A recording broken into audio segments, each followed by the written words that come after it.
اور وہ میرے طویل سوالوں کے جواب بڑے مختصر انداز میں دے رہی تھی۔ مجھے اندازہ ہوا کہ اگر میں نے تھوڑی دیر اور سوال و جواب کا سلسلہ جاری رکھا تو وہ پنجے نکال کر مجھ پر جھپٹ پڑیں گی۔ بیگم صاحبہ ہونے کی وجہ سے وہ خاصی مغرور نظر آ رہی تھی اور لگتا تھا کہ تیز مزاج بھی ہیں۔ گفتگو کے دوران میری نگاہ محترمہ کی کلائی پر پڑی تو میں ٹھٹک کر رہ گیا۔ انہوں نے ایک بہت پرانے ماڈل کی گھڑی باندھ رکھی تھی۔ ڈائل کا فریم اور سنہری چین سیاہی مائل ہو چکا تھا، لیکن گھڑی کا شیشہ بالکل نیا تھا اور چم چم کر رہا تھا۔ میری آنکھوں کے سامنے فوراً وہ شیشہ آ گیا جو 6 ماہ پہلے جائے حادثہ سے مجھے ملا تھا اور جو اب دفتر میں میری میز کی دراز میں پڑا تھا۔ مجھے اپنی گھڑی کی طرف گھورتے پا کر بیگم صاحبہ ایک دم الرٹ ہو گئی اور گھڑی والا ہاتھ اوٹ میں کر لیا۔ صبح برآمد ہونے والے کار کے ڈھانچے کی میں اچھی طرح تلاشی لے چکا تھا۔ اس تلاشی میں جو سب سے زیادہ اہم چیز برآمد ہوئی تھی وہ سنہری بالوں کا ایک گچھا سا تھا۔ ان بالوں کو دیکھتے ہی اندازہ ہو جاتا تھا کہ کسی مرد کے ہیں اور غالباً کسی انگریز صاحب کے ہیں۔ اس کے علاوہ ایک ٹوٹی ہوئی مالا کے چند سبز موتی بھی ملے تھے۔ یہ موتی صاف طور پر کسی عورت کی موجودگی کی طرف اشارہ کرتے تھے۔ اب اس سنہری گھڑی کا نیا نویلا شیشہ دیکھنے کے بعد مجھے 100% یقین ہو گیا تھا کہ جس وقت بلو 2 سیٹر کو حادثہ پیش آیا اس وقت بیگم صاحبہ خود کار میں موجود تھی۔ میرے تفتیشی رویے نے اب بیگم صاحبہ کو تقریباً مشتعل کر دیا تھا۔ وہ بولی، سوری انسپکٹر، تمہیں اس سلسلے میں کچھ اور پوچھنا ہو تو میرے وکیل سے مل لو، میں اسے تمہارے بارے میں فون کر دوں گی۔ اس کے ساتھ ہی وہ اٹھ کر کھڑی ہوئی۔ میں بدستور اپنی جگہ پر بیٹھا رہا۔ وہ برآمدے کی طرف چند قدم اٹھانے کے بعد یخلق میری طرف گھومی اور مجھے گھورنے لگی۔ کیا بات ہے، تم جاتے نہیں ہو؟ انہوں نے تلخ لہجے سے میری طرف دیکھ کر کہا۔ میرا خیال ہے ابھی ہماری بات ختم نہیں ہوئی ہے، میں نے اطمینان سے کہا۔ کیا مطلب؟ وہ مجھے پھاڑ کھانے پر آمادہ تھی۔ غصے کی وجہ سے سانس تیز تیز چل رہی تھی اور جسم کے خوبصورت نشیب و فراز اور بھی نمایاں ہو گئے تھے۔ میں نے کہا، میرا ناقص خیال یہ ہے کہ آپ کی 2 سیٹر چوری نہیں ہوئی تھی۔ اسے 6 ماہ پہلے ٹیکرا کلی کے قریب آپ کے ہاتھوں ایک حادثہ پیش آیا تھا اور جس وقت یہ حادثہ پیش آیا آپ کے ساتھ ایک انگریز صاحب بھی موجود تھے۔ میرے ان چند الفاظ نے بیگم صاحبہ کے سر پر بم کے پے در پہ دھماکوں کا کام کیا۔ وہ پھٹی ہوئی نظروں سے میری طرف دیکھنے لگی۔ کوئی نوکر انہیں اس حالت میں دیکھتا تو سمجھتا بیگم صاحبہ نے میرے روپ میں فرشتہ اجل کا دیدار کیا ہے۔ وہ دھیمے قدموں سے واپس لوٹی اور دھپ سے کرسی پر بیٹھ گئی۔ میں نے تیپائی پر رکھے ہوئے جگ سے پانی کا گلاس بھرا اور ان کی طرف بڑھاتے ہوئے کہا، لیجئے پی لیں۔ انہوں نے لرزاں ہاتھوں سے پانی کا گلاس پکڑ لیا، پھر جیسے چونک کر اسے واپس تیپائی پر رکھ دیا۔ میں نے انگریز صاحب کا ذکر گول مول انداز میں کیا تھا، مجھے کیونکہ پتہ نہیں تھا کہ وہ انگریز کون تھا اور اس کا نام کیا تھا۔ اس طرح سے میں نے اندھیرے میں تیر چلایا تھا اور یہ تیر سیدھا بیگم صاحبہ کے کلیجے میں لگا تھا۔ وہ ایک سمجھدار عورت تھی، بڑی جلدی ہی اس نتیجے پر پہنچ گئی کہ اب انکار فضول ہے اور اس سے بے اعتمادی کے سوا کچھ حاصل نہیں ہوگا۔ چند لمحے اپنے خوبصورت ہونٹ کاٹتے رہنے کے بعد اس نے کہا، انسپکٹر، بہتر ہے ہم اندر چل کر بات کریں۔ میں نے کہا، نہیں، آپ خواہ مخواہ خود کو تکلیف نہ دیں، آپ مصروف ہوں گی، میں آپ کے وکیل سے بات کر لوں گا۔ وہ گڑبڑا کر رہ گئی، پھر ایک دم اس کی آنکھوں سے آنسو امٹ پڑے۔ یوں لگا جیسے چلچلاتی دھوپ میں بارش ہونے لگی ہے۔ لوہا جتنا سخت ہو اتنی جلدی ٹوٹ جاتا ہے۔ بیگم صاحبہ بھی جتنی مضبوط نظر آتی تھی اندر سے اتنی ہی کمزور تھی۔ پلیز انسپکٹر، میرے ساتھ آؤ، میں تم سے بات کرنا چاہتی ہوں۔ کوئی اور انسپکٹر ہوتا تو اپنا ریٹ بڑھانے کے لیے کہتا، بات تو اب عدالت میں ہوگی بیگم صاحبہ، لیکن میں نے ریٹ بڑھانا تھا اور نہ ہی روتی سسکتی عورت پر دباؤ ڈالنا تھا۔ میں اٹھ کر اس کے ساتھ چل دیا۔ وہ نرم موم کی طرح ہو رہی تھی۔ میں نے معمولی تپش دکھا کر اس کی زبان کو پگھلا لیا، پھر جب ایک بار وہ بولنے پر آئی تو بولتی چلی گئی اور اس نے وہ راز میرے سامنے اگل دیا جسے وہ 6 ماہ سے چھپائے ہوئی تھی۔ وہ ایک عورت کا سینہ تھا، اس میں اتحا گہرائی تھی، کوئی اس گہرائی کی تہ تک نہیں پہنچ سکا تھا، نہ پہنچ سکے گا، مگر وہ خود اس گہرائی کو میرے سامنے ظاہر کرنے پر مجبور ہو گئی تھی۔ اس نے بھیگی آنکھوں اور لڑکھڑاتی زبان کے ساتھ اقرار کیا، تم ٹھیک کہتے ہو انسپکٹر، تم نے جو بھی کہا درست کہا۔ یہ فقرہ اس کی گفتگو کی ابتدا تھا جو میرے اور مہربانوں کے درمیان تقریباً 1 گھنٹہ جاری رہی۔ اس گفتگو سے میں نے جو کچھ بھی اخذ کیا اس کا خلاصہ یوں ہے۔ 7-8 ماہ پہلے بیگم مہربانوں کی زندگی میں ایک مرد آیا تھا اور وہ ایک انگریز فوٹوگرافر ایڈی تھا۔ ایڈی پہاڑی علاقوں کی تصویر کشی کے سلسلے میں نواب رسانی کے گھر میں مقیم تھا۔ وہ ایک جواں سال وجیہہ مرد تھا۔ دوسری طرف مہر بانو بھی اپنے سراپے میں کشش کا ایک جہاں آباد رکھتی تھی۔ کوئی دیکھ کر کہہ ہی نہیں سکتا تھا کہ وہ ایک 15-16 سالے لڑکے کی ماں ہے۔ ایڈی اور مہر بانو نہ چاہتے ہوئے بھی نگاہوں کے طلسم میں گرفتار ہو گئے۔ یہ بڑا طوفانی قسم کا عشق تھا۔ مہر بانو جیسی پارسا عورت اس طوفان کی لپیٹ میں یوں آئی کہ سدھ بدھ کھو بیٹھی۔ کوئی سوچ بھی نہیں سکتا تھا وہ اپنے گھر میں ٹھہرے ہوئے مہمان کی محبت میں گرفتار ہو گئی ہے اور بیمار شوہر کے سرہانے بیٹھ کر کسی اور دنیا میں کھوئی رہتی ہے۔ وہ مارچ کی ایک ابر آلود صبح تھی۔ نواب رسانی اپنے صاحبزادے کے ساتھ پشاور گئے ہوئے تھے۔ انہیں وہاں کسی انگریز ڈاکٹر سے ملنا تھا۔ دوسری طرف مہر بانو کو عشق کے پر لگے ہوئے تھے۔ وہ سب کچھ بھول کر اونچی ہواؤں میں اڑ رہی تھی۔ ایڈی ان دنوں فوٹوگرافری کے سلسلے میں ڈلہوزی گیا ہوا تھا۔ شوہر اور بیٹے کے گھر سے جاتے ہی مہر بانو اپنے محبوب سے ملنے کے لیے بےتاب ہو اٹھی۔ اس نے سیاہ برقع پہنا، 2 سیٹر گاڑی نکالی اور الگ صبح منہ اندھیرے ڈلہوزی کی طرف روانہ ہو گئی۔ ایڈی اور مہر بانو کی ملاقات ڈلہوزی کے ایک ہوٹل میں ہوئی۔ وہاں کچھ دیر اپنی بےتابیاں کم کرنے کے بعد دونوں ست دھارا جانے کے لیے نکل کھڑے ہوئے۔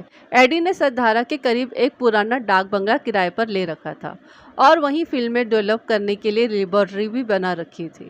وہ مہر بانو کو اپنی لیبارٹری دکھانے ڈاک بنگلے کی طرف لے جا رہا تھا کہ ٹیکرا گلی کی طرف ایک خطرناک موڑ پر پھسلن کی وجہ سے ان کی گاڑی بے قابو ہو کر سنسان ڈھلوان پر جا گری۔ ایڈی اور مہر بانو گاڑی کے اندر پھنس گئے تھے اور گاڑی کی فیول لائن میں آگ بھڑک اٹھی۔ یہ بڑے نازک لمحات تھے۔ زخمی ایڈی اور مہر بانو گاڑی کے نیچے دبے ہوئے مدد کے لیے چلا رہے تھے اور گاڑی کسی بھی لمحے دھماکے سے اڑنے والی تھی۔ یہی موقع تھا جب پسینے میں شرابور ایک نوجوان ایتھلیٹ نے سڑک پر سے نشیب میں جھانکا۔ وہ چند لمحے شدید تذبذب میں کھڑا رہا، کبھی پیچھے دیکھتا، کبھی مدد کے لیے چلاتے ہوئے مرد و زن کی طرف دیکھتا۔ اس کی سانس دھونکنے کی مانند چل رہی تھی۔ پھر اس کی نگاہ گاڑی کے بونٹ سے چھوٹتی ہوئی چنگاری پر پڑی۔ وہ صورتحال کی نزاکت جان گیا۔ چھلانگ لگا کر وہ نشیب میں آیا اور بھاگتا ہوا گاڑی تک پہنچ گیا۔ اس نے اپنی جان خطرے میں ڈال کر زخمی ایڈی اور مہر بانو کو گاڑی تلے سے نکالا اور پتھروں کی اوٹ میں لے گیا۔ بھگ بھگ کی آوازوں سے گاڑی میں آگ لگ گئی اور بارش کے سبب تھوڑی دیر میں آگ ٹھنڈی بھی ہو گئی۔ ایڈی کا کندھا چکنا چور ہو چکا تھا، چہرے اور سر پر بھی گہرے زخم آئے تھے۔ دوسری طرف مہر بانو بھی جزوی طور پر زخمی ہوئی تھی۔ ایتھلیٹ جس کا نام تیمور تھا مدد کے لیے اپنے دیگر ساتھیوں کو بلانا چاہتا تھا، مگر ایڈی اور مہر بانو نے اسے سختی سے منع کر دیا۔ مہر بانو ایک ذہین عورت تھی۔ اس نازک صورتحال میں پھنس کر اس کا ذہن تیزی سے کام کر رہا تھا۔ اس نے تیمور سے درخواست کی کہ تباہ شدہ گاڑی کو دھکیل کر دریا میں پھینک دیا جائے۔ تیمور اب بات کی تہہ میں پہنچ چکا تھا۔ وہ چمبا کی مشہور معروف بیگم صاحبہ کو شکل سے جانتا تھا۔ وہ سمجھ گیا تھا کہ ساتھی مرد سے بیگم صاحبہ کا کوئی نازک رشتہ ہے اور وہ اس رشتے کو ہر صورت میں راز رکھنا چاہتی ہیں۔ اس نے مہر بانو اور ایڈی کے ساتھ مل کر گاڑی کو دریا میں دھکیل دیا، پھر ان دونوں کے ساتھ مل کر موقع حادثے سے ہر نشانی مٹا ڈالی۔ مہر بانو نے آنسو بھری نظروں سے تیمور کی طرف دیکھا اور التجا کی کہ وہ اس بارے میں کسی سے کوئی بات نہیں کرے گا۔ تیمور نے وعدہ کر لیا۔ وہ دوڑ میں شریک تھا اور زیادہ دیر وہاں نہیں ٹھہر سکتا تھا، ورنہ چمبا کی بیگم مہر بانو کا راز راز نہ رہ سکتا۔ مہر بانو بھی یہ بات سمجھتی تھی۔ اس نے تیمور سے کہا کہ وہ جائے، وہ دونوں کسی نہ کسی طرح اپنے ٹھکانے پر پہنچ جائیں گے۔ بعد میں مہر بانو کو یہ بات معلوم ہوئی تھی کہ تیمور کون ہے اور اس نے کس طرح سالانہ ریس کے دوران اپنی جیت کو ہار میں بدل کر ان دونوں کی مدد کی تھی۔ در حقیقت اس وقت وہ پہلے نمبر پر جا رہا تھا جب اسے حادثے کی وجہ سے رکنا پڑا تھا۔ وہ تیمور کی بے حد مشکور تھی۔ پھر جس طرح تیمور نے مہر بانو اور ایڈی کا راز اپنے سینے میں دفن کر لیا تھا، اس نے تیمور کو مہر بانو کی نظروں میں اور بھی بلند مقام دے دیا تھا۔ وہ کسی طور پر تیمور کا شکریہ ادا کرنا چاہتی تھی۔ اس غرض سے وہ ایک دفعہ رازداری سے ڈلہوزی بھی گئی تھی، لیکن تیمور سے ملاقات نہ ہو سکی۔ پھر یوں ہوا کہ اسے اپنے شوہر یعنی بیمار شوہر کو علاج کی غرض سے انگلینڈ لے جانا پڑا۔ انگلینڈ سے وہ لوگ 3 ہفتے ہی پہلے واپس لوٹے تھے۔